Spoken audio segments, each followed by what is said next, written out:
des mails assez drôles suite aux 2 derniers passages de Tariq Ramadan à la télévision. Des gens m'ont écrit, m'ont dit écoutez, je ne comprends pas pourquoi vous ne travaillez pas ensemble, il y a des choses à la télévision tellement proches de ce que vous dites d'habitude, qu'est-ce que vous attendez pour fonder un mouvement ensemble? Et ce qui est étonnant, c'est que ce message puisse passer à la télévision quand on connaît, quand on prend le temps d'aller connaître ce que fait Tariq Ramadan sur le terrain, ce qu'il enseigne dans ses conférences enregistrées et diffusées sous la forme de cassettes. Et moi, j'ai suivi un conseil que Tariq Ramadan lui-même a donné à ses contradicteurs, d'ailleurs assez légitimement, parce que ça fait 20 ans qu'on l'accuse de double discours, ça fait 20 ans qu'il suscite la polémique en France, mais pas seulement en France, contrairement à ce que j'ai lu, en Suisse il y a quelques années, en Belgique, au Canada, aux Pays-Bas récemment. Il vient de perdre son poste de conseiller à l'intégration à la mairie de Rotterdam parce que la mairie s'est aperçue qu'il était aussi salarié d'une télévision financée par le gouvernement iranien, ce qui ne colle pas tout à fait avec l'image que Tariq Ramadan avait donnée. Donc moi j'ai suivi son conseil. Ramadan disait écoutez, arrêtez avec les procès d'intention, allez lire ce que j'écris, allez lire ce que je dis sur le terrain et faites-vous une idée par vous-même. Et je le trouvais assez sage ce conseil.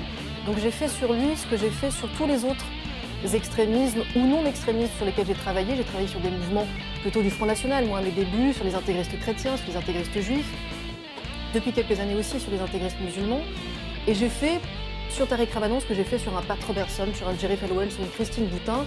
Je ne suis pas allée l'interviewer, vous savez, j'ai des collègues qui vont interviewer Jean-Marie Le Pen et qui lui disent alors Monsieur Le Pen, vous êtes raciste, et puis ils attendent que Monsieur Le Pen leur dise oui, je suis extrêmement raciste, j'attendais que vous me posiez la question. Moi j'ai plutôt travaillé sur le Front National en allant chercher les bulletins, les conférences cachées, où il est évident que le discours qui est tenu est xénophobe et raciste.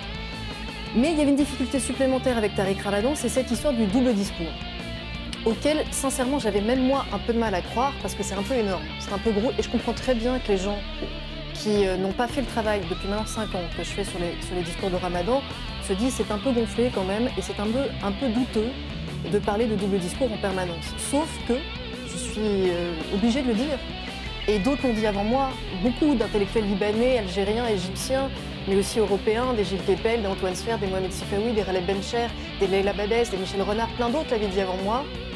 Moi, j'en ai la certitude aujourd'hui. Il y a le discours des plateaux de télévision et de certains livres qui sont destinés aux journalistes. Et il y a des discours que j'ai trouvés dans des livres et dans des cassettes qui sont moralistes, fondamentalistes, pudibonds, manichéens, avec une vision de l'islam et de l'Occident complètement rétrograde, complètement réactionnaire. Et comme je ne demande pas entièrement à être pris sur parole, je suis venue avec mon matériel de base, celui que je connais par cœur, j'ai écouté à peu près... Celle-là est un peu usée tellement je l'ai entendue, c'est une de mes préférées, Tariq Ramadan, il faut bien l'avouer. Ça s'appelle Les Grands Péchés, Être avec Dieu, donc c'est une cassette de Tariq Ramadan, dans laquelle Tariq Ramadan... Ne bougez pas trop parce que tombe un voilà, fait la liste des grands péchés pour un musulman qui se respecte. Il y a évidemment vivre une sexualité hors mariage, ça je crois que, comme de nombreux fondamentalistes, Tariq Ramadan est tout à fait contre dans ses discours. Donc c'est une abomination, c'est une grave faute de vivre quelque chose hors du mariage, il faut arriver vierge au mariage. La polygamie... Excusez-moi, Jean-Paul II aussi. Complètement, mais vous savez, sur Jean-Paul II, je ne suis pas connue pour être extrêmement sympathique. C'est évidemment... La polygamie est permise sous certaines conditions, et par contre, Tariq Ramadan, sur la mixité dans les piscines, parce qu'on s'étonne, pourquoi y a-t-il des groupes aujourd'hui qui revendiquent des créneaux non mixtes dans les piscines, un discours très offensif, qu'il tient à ce qu'il appelle sa communauté, en disant il faut militer pour obtenir des créneaux non mixtes dans les piscines, à La Réunion, là où se fait cette conférence, mais aussi en Europe. Et je suis venue avec un extrait, il faut tendre l'oreille, parce que c'est une voix de prédicateur, et ça résonne un peu. Oui, de toute façon, je m'attendais à ça, c'est le seul exemple que vous... Non, mais c'est moi. Et puis c'est vous.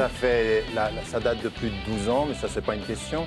La question, c'est que... vous le reniez ? Non, je ne renie pas du tout ce que je veux entendre, je vais l'expliquer d'ailleurs, mais ça fait, je crois, combien, 10 ans que vous revenez toujours avec le même extrait sur 27 livres et 150 cassettes. Mais on va l'écouter, je vais commenter. On l'écoute tout de suite, tendez l'oreille, hein, puisque effectivement, il y a de l'écho. Il y a un peu d'écho. Des choses qui sont incroyables, à 16, 17 ans, même des adultes. Ils font des choses, ils se retrouvent dans des situations qui ne sont pas islamiques. Aujourd'hui, les piscines, ici, à l'île de la Réunion ou en Europe, ne sont pas islamiques. Alors il y a certains hommes, ils y vont quand même en disant « Mais moi, je protège ce que je dois protéger, mais qu'est-ce que tu regardes à la piscine ?» Tu peux pas y aller parce que ton regard est posé sur des choses que tu ne dois pas voir. C'est pas simplement comme toi tu es habillé, c'est qu'est-ce que tu peux regarder. Parce que tu vas là-bas et forcément ça t'attire. Donc il faut développer pour nous tous des lieux où c'est sain. On aura des piscines en respectant nos principes éthiques. Tariq Ramadan. Oui, vous savez, je veux dire, encore une fois, c'est systématiquement la même histoire concernant cette cassette. Et comme je le dis toujours, d'ailleurs, dans ma méthode, il faut savoir ce que je dis, où je le dis et à qui je le dis. Alors, je suis très content que dans un des commentaires, vous ayez relevé quelque chose qui est vrai, à savoir que c'est à La Réunion. Je suis à la mosquée de Saint-Denis. Il faut savoir dans l'île de La Réunion. À l'île de La Réunion. On m'a interdit d'émettre une fatwa ou un avis juridique, une opinion légale là-bas, parce qu'ils considèrent que je suis beaucoup trop libéral. Que je suis entré dans la mosquée, qui est la mosquée la plus traditionnelle, je parle à des hommes. Et vous aviez relevé vous-même sur cette cassette, mais maintenant vous ne le dites pas, que Tariq Ramadan s'adresse aux hommes et interpelle les hommes sur leur façon d'être, eux, ouverts quant à leur comportement et très fermés quant aux femmes. Et là, ce qu'on entend d'ailleurs dans la cassette, c'est que je m'adresse aux hommes et je leur dis que ces piscines dans lesquelles eux vont si aisément ne sont pas islamiques du point de vue dans lequel eux se trouvent. Et que quand vous voulez changer les choses dans les communautés musulmanes, mademoiselle, vous touchez souvent les hommes pour leur dire que vos privilèges que vous vous êtes donnés ne sont pas aussi islamiques que les interdits que vous imposez aux femmes. C'est la première des choses et c'est dans la cassette. La deuxième des choses. Si je comprends bien, en fait, vous le reprochez d'aller, eux, dans des piscines qui ne sont pas islamiques et d'interdire à leurs femmes de le faire, c'est ça? La fin de la cassette, d'abord la cassette dit, attendez, ici à l'île de La Réunion, comme en Europe. Oui, donc il faut militer pour des lieux où c'est sain, où on pourra aller à la piscine en respectant nos principes éthiques. Mais exactement, à La Réunion, laissez-moi terminer mon interprétation, parce que c'est effectivement ce que je dis. Mais si vous alliez jusqu'au bout de mon raisonnement, quand vous savez quels sont les préceptes de l'islam, et quand vous savez que ma méthode, elle est toujours de rappeler les préceptes et d'aller vers une orientation de leur interprétation, est-ce que je ne veux pas que les femmes fassent du sport, aillent à la piscine et aient une vie sociale? Non, c'est le contraire. Elles peuvent aller à la piscine mixte. Non mais attendez, elles peuvent aller c'est pas à vous de piscine décider. C'est pas à vous de décider. Est-ce que des femmes françaises peuvent aller dans une piscine mixte? Une femme française qui... Laissez-moi terminer. Parce que si vous ne pouvez pas m'entendre dans ma réponse, ça ne sert à rien de poser les questions. Donc là, ma réponse, elle est claire. Toute femme, musulmane ou non, qui veut aller dans une piscine mixte, elle peut y aller et elle y va. Une femme qui ne veut pas y aller, vous allez le lui imposer. Une femme qui... Mais laissez-moi... je parle à qui, moi? Je parle à Jules de chez Schmitt d'en face? Je parle à des musulmans dans une mosquée. Et dans des musulmans dans une mosquée, ils ont une morale. Est-ce que je dis aux hommes, s'il vous plaît... Non, mais vous avez une morale, vous aussi, mais elle n'est pas la même que la mienne. Laissez les gens avoir leur morale. Vous voulez que les gens soient libres à votre façon. Vous allez donc imposer, pour montrer qu'on est libéraux, qu'on aille tous à la piscine. Aujourd'hui, des femmes qui ne sont pas musulmanes, qui ne pratiquent aucune religion, elles vont dans des fitness où il n'y a que des femmes, parce qu'elles n'aiment pas le regard des hommes. Il y a des femmes aujourd'hui qui vont dans des piscines où il peut y avoir que... Et vous ne vous êtes jamais révolté pendant 20 ans, 30 ans contre les piscines, des heures pour les piscines des femmes juives. Pourquoi vous ne vous êtes jamais...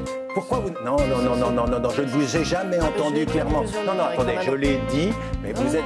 Attendez, vous l'avez écrit, vous êtes insurgé contre ce qui a pu se passer dans certaines villes, non? Vous êtes... Attendez, oui, vous êtes insurgé contre ce qui s'est passé dans les piscines, 1 heure de nudistes dans certaines piscines. Pourquoi? Quand on s'est... Ah, vous n'étiez pas au courant? Sur les nudistes, j'étais pas au courant.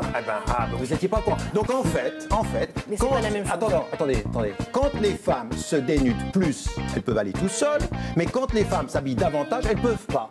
Qui a décidé de cette morale? Qui êtes-vous pour imposer cette... Moi, je n'impose rien. C'est vous qui faites des sermons et qui engagez des gens à militer pour des créneaux non mixtes, c'est pas moi. Mais attendez, moi ce que je vous dis, moi ce que je vous dis, c'est que ce que j'ai dit aux femmes, c'est que si vous voulez, aux femmes et aux hommes, mais là on parlait des femmes, parce que c'est de ça que... Non, mais attendez, ne déviez pas la discussion, c'est très malhabile ce que vous venez de faire, donc aux femmes et aux hommes. Si elles veulent aller à la piscine, elles y vont. Si elles ne veulent pas, elles n'y vont pas. Je dis exactement la même chose sur le foulard islamique. Vous savez la différence entre vous et moi? C'est qu'au bout du compte, la dogmatique, vous le porterez jamais c'est vous, et le plus ouvert, c'est moi.